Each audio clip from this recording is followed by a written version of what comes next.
I absolutely adored The Gazebo. This is the 1959 film directed by George Marshall and stars Glenn Ford and Debbie Reynolds. Me being madly in love with Debbie Reynolds, she was definitely the pull factor there, but there were various things that kept me watching this. This is a comedy thriller, which is a really interesting mix. Comedy horrors are very popular. Comedy thrillers don't occur that often. And when they do happen and when they're done right, as this one is, I think they're an absolute delight. This is a story of a TV writer who is married to a Broadway star, and this Broadway star, Debbie Reynolds' character, who is called Nell Nash, Nell buys a gazebo for her husband. And, that's the kind of surprise you give the person you love. And he's not really taken by it, but he's not, too bothered by it. He'll just let her keep it and keep her happy. But somebody is blackmailing Elliott Nash, her husband, and he's determined to do everything he can to stop this blackmailer releasing certain information, or rather certain pictures. And they're not pictures of him, but I won't say too much. And this gazebo features.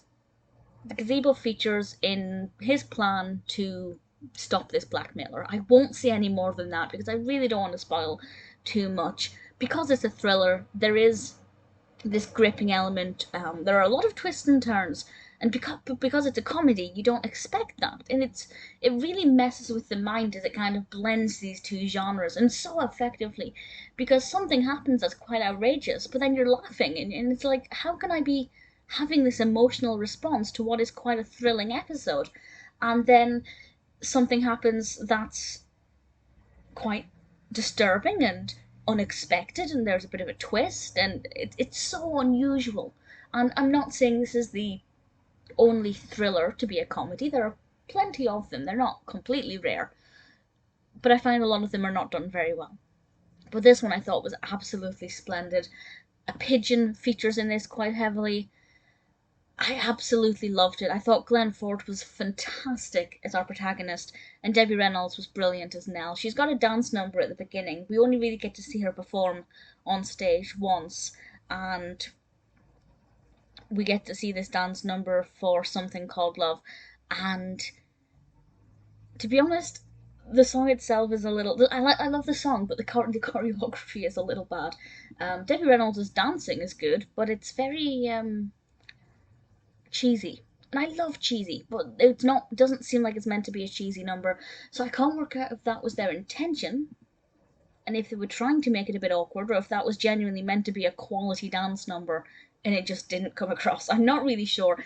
Because of how warped the genres are here, effectively so, I think everything I feel is unusual with this. And I really thoroughly enjoyed it, and it kept me guessing with what direction it would take right until the end.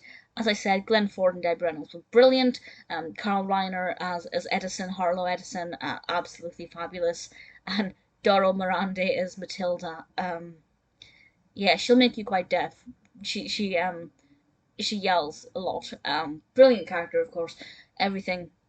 Really thoroughly adored it. This is, I think, the third or fourth last Debbie Reynolds film I have to watch, and considering she's, a prolific actor, that's no mean feat because she did a lot. I absolutely love her. The Gazebo is brilliant. It's definitely something that I recommend everybody should watch. I think there's something in the Gazebo for everybody.